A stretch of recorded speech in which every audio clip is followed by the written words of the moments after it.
Joining us from Geneva in Switzerland is Mr. Adewale Oyerinde. He is the Director General of the National Employers Consultative Association, NECA. He is joining us to also look at this very important situation. Of course, he has a position here, very important one. DG, thank you for joining the program.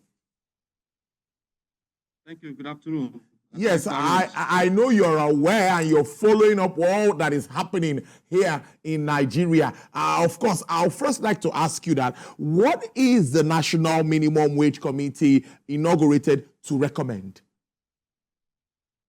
Thank you very much. I think it's quite important for Nigerians to really understand the context of this engagement. Well, as we believe strongly, a lot of misinformation has been going on out there. The committee was inaugurated to recommend a new national minimum wage. Now, what is the national minimum wage? It is the lowest amount that an employer should not pay below. The flat amount that no employer in the country should pay below. It is not a general wage increase. It is not a wage award. It is the lowest amount that no employer should pay below. And the committee was created to make recommendations to the government, to the president, who will now accept the recommendation or reject it, and then pass his own recommendation, his approval to the National Assembly, that will now, in form of a bill for the National Assembly to carry out legislative activities and enact an act for the president to assent in. So it's a process. And as far as we are concerned, the process is still ongoing. So we believe strongly the strike is ill-timed. There are so many headwinds now that the economy cannot afford to bear. You know, interest rates is going up, cost of living is going up, unemployment rate is skyrocketing, investors are living in droves. So we believe strongly that reason should have prevailed, and we should have set our objectives at this critical point. What exactly should be our major concern? To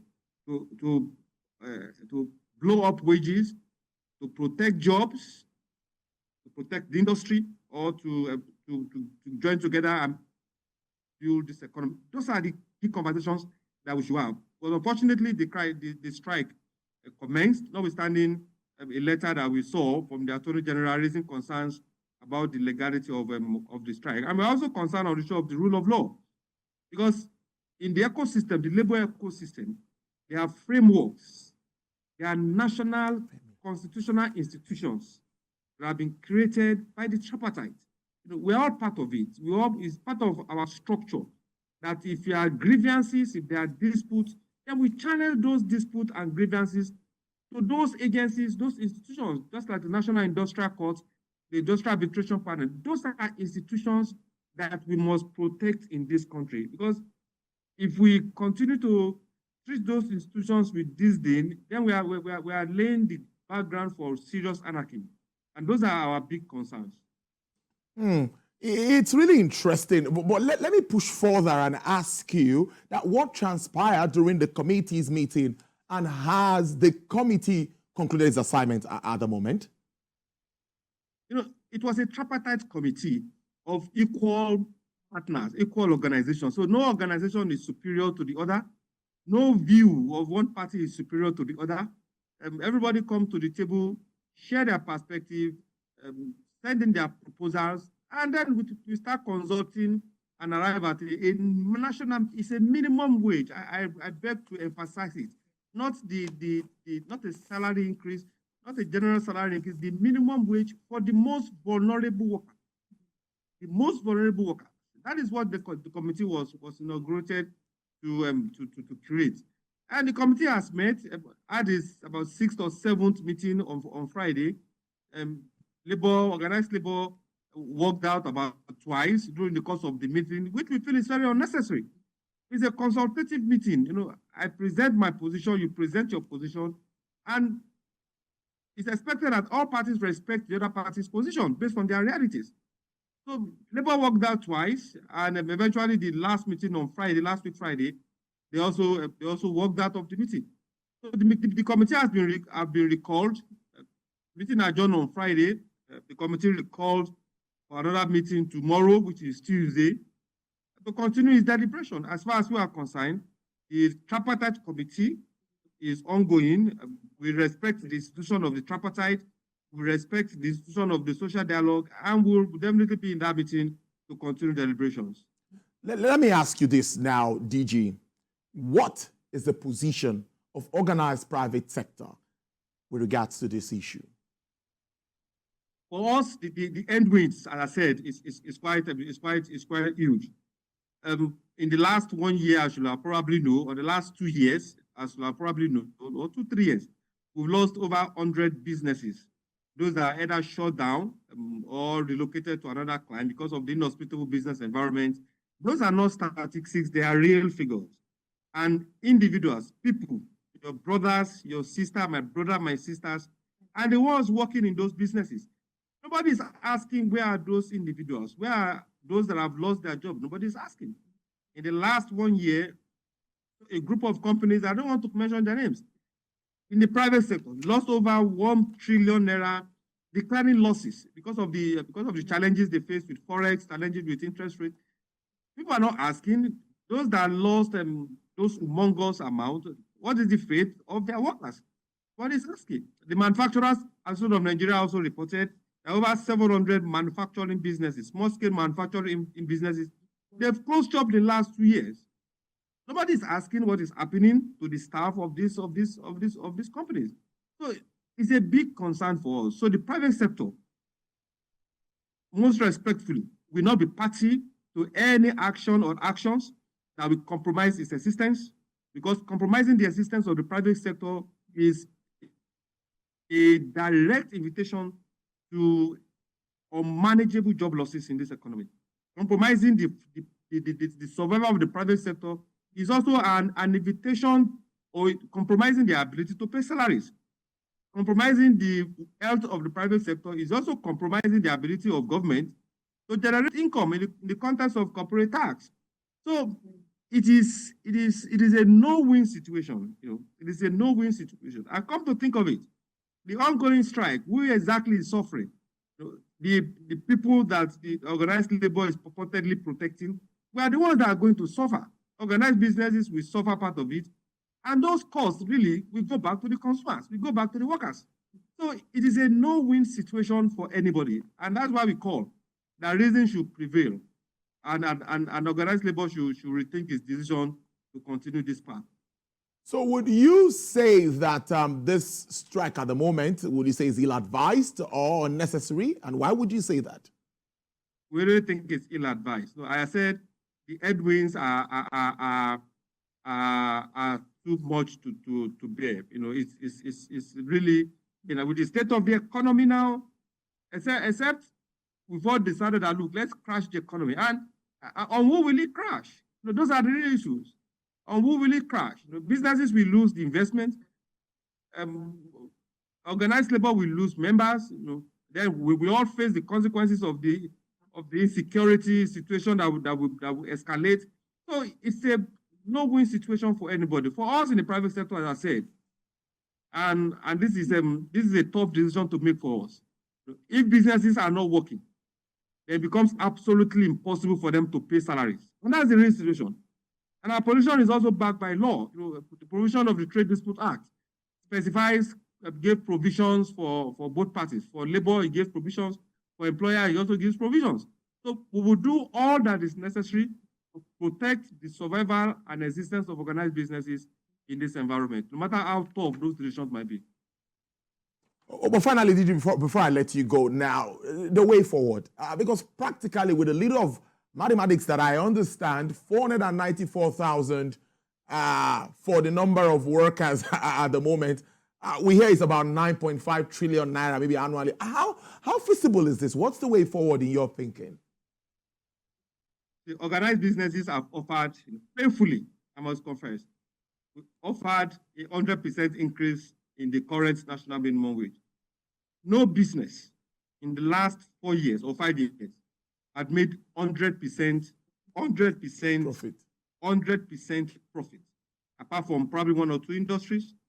No business, in majority of the businesses, have made 100% profit. If they are making, many of them will not be leaving the country. If they are making, many will not be changing the business model. If they are making, we won't be facing the mass of unemployment rates that we are currently facing. So it is not a reality that is coming. Those realities are currently with us now. So all efforts should be geared towards arresting the issue of unemployment while we continue to charge government, because we cannot extricate government from this.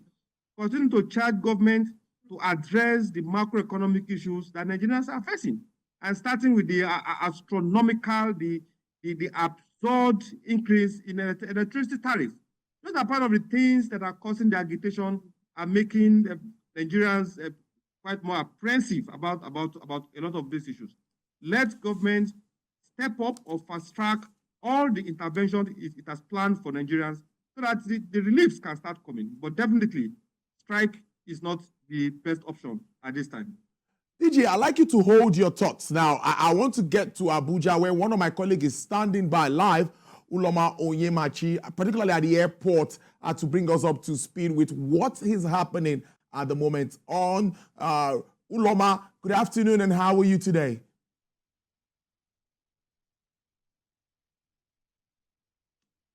Yes, hello, Uloma. If you can hear me, I know it's been a long day. Tell us what is happening and how are passengers reacting to this development by Labour? Passengers were taken unawares. It has been very surprising for them. They came here with a plan to fly to different locations across Nigeria, and they have been unable to. And surprisingly, not surprisingly rather, the gates of the airport have been locked out. So they didn't even have access to enter inside and rest. Most of them have been standing and sitting by trees for more than 5 hours.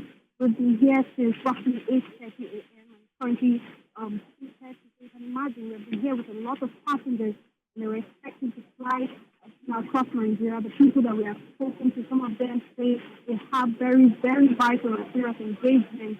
As you can see from behind me, the number of people that are even here are lower compared to the number that were here early in the morning, up to 4 times of the people that are currently here. The people that are here are hoping and expecting that, by 4 p.m., 5 p.m., they can still fly with the different operators. But some of them have said that some airline operators sent messages just this morning telling them their flights have been cancelled. But some are still, expecting some positive reaction, maybe towards evening, let's say 6 p.m. or 7 p.m. Reaction at all from the authorities at the airport there in Abuja? The authorities are not reacting to us. We have just managed to see some fan agents, and they're just hanging around. They are surprised as the passengers are. We have talked to some of them off camera, and they say that they do not expect that the strike, will start in earnest like they were expecting that maybe by tomorrow it will come out in full. But then the other authority that is here is NLC, and they refuse to talk to us. Even the state union chairman, who is currently inside, according to some passengers, who has barricaded the gates of the airport as refused to talk to press. But they are saying that the strike action continues, to the federal government and liaise well with the NLC leadership. Oh, okay. Finally, before I let you go, Uloma, I'm sure on the streets of Abuja today, before getting to the airport, what do you make of the level of compliance, what you've seen? Do you think that Labour has gotten the support, the kind of support expected at this time? Yes, I would say so, because usually Abuja is very busy, and especially because it's Monday, you would expect, that so many cars on the streets. But coming to the airport, the roads were roughly empty, and the roads were free, and everybody was probably in their houses. Some schools have been shut down, some banks have been shut down. So I would say that NLC has gotten some sort of reaction from residents, and the federal government is also listening. They would see that the NLC is really serious about their demands. They will of course go back to the table. But coming to the airport, it's usually some sort of traffic, because it's Monday, but it was free. But we noticed that the security was even more because maybe they were expecting some sort of workout by NLC, what the date and whatnot, but roads were free and many passengers were just here waiting for their flight. That's what I can tell you for now. Uloma Ohimachi is my colleague there live from Abuja, there from the airport, Nnamdi Azikiwe Airport, particularly, just to bring us up to speed with what's been happening. We also heard Lagos Airport too, where people couldn't get flights earlier today. That's really very, very, very, very notable. Let me ask the Director General of Nigerian Employers Consultative Association, who's still with us via Zoom, joining us live from Geneva in Switzerland. DG, the implication of this on an economy that is fragile is what is worrisome. We saw GDP figures sometime last week. Nigeria is just trying to get out of the woods, and now we are having this. What is your understanding of what this directly means for small businesses and, of course, the entire economy at the end of the day when we start to count this loss? The first thing is, it will shock you, or it's in the public space, that most of the airlines that we have, airline is not a business that predominantly one individual can fund. Most of those airlines, they are funded with huge credits, huge loans, either in Naira or in Forex. And without consideration, jeopardizing the health of those businesses in the airline industry is quite incredible. Nigerians that are going on their legal businesses, we disrupt those businesses, and like nothing is going to happen. Those are the concerns. A legitimate investor in this environment carrying out his legal businesses, we disrupt those businesses, and we think life will just go on. It doesn't happen like that. And it's high time we start reflecting, all of us as Nigerians, on what exactly is our objective. What exactly are we trying to achieve? Nobody is opposed to labor going on strike. It's within their rights to go on strike. And it's also within the right of employers not to pay for work not done. So the right of individuals to go about their peaceful businesses, we believe strongly, should not be compromised. If labor want to continue on that strike, it is not a problem. But the rights of others to carry out their legitimate businesses should also not be impinged. Those are our critical concerns. And we are very worried that the damage that this will do to the economy, the damage that this will do to organized businesses, will take many, many months for all of us to recover from. Well, indeed. Now, finally, before I let you now go, DG, so what would you, in your thoughts, think Labour should do at this time? Go back to the negotiation tables, that's one, because the issue of sincerity is also something they raised at the last meeting, representatives of government and all of that. What level of commitment do you think they would expect from government to be able to go back to that table? First, before we go back to the table, or why we go back to the table, is first the understanding of the issue at stake. What we are consulting on, what we have to come up with, is a national minimum wage. It's not a salary increase. It is not a wage award. It is the minimum for the most vulnerable worker. That is the reality of it. That is the truth of the situation. The minimum wage, and the committee is to make recommendation to the president, who has the prerogative to accept the working of the committee or send his own figure to the National Assembly for legislative action. It is not the prerogative, it is not the right of any member of the tripartite, not the employers, not the workers, not even the governors themselves, to definitively make a demand and put a gun on everybody's head. So that if you don't take this, my figure, then everyone is going to fall.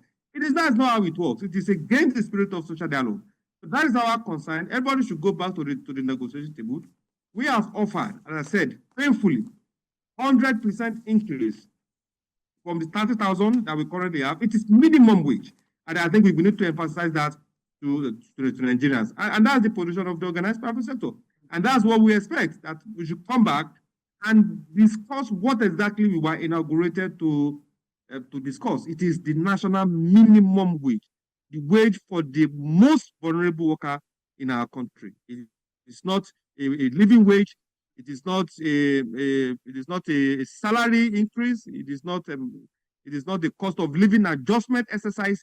It is the conversation, consultation, or some have called it negotiation of a new national minimum wage. The least amount that no employer, the base amount that no employer should pay below. That is our position, and we hope a good reason will prevail, and all parties will return to the table to finalize this. Thank you so much. I have been speaking to Mr. Adewale Oyerinde. He is the Director General of the Nigerian Employers Consultative Association. Thank you so much. I do enjoy the rest of your day. Thank you for having us.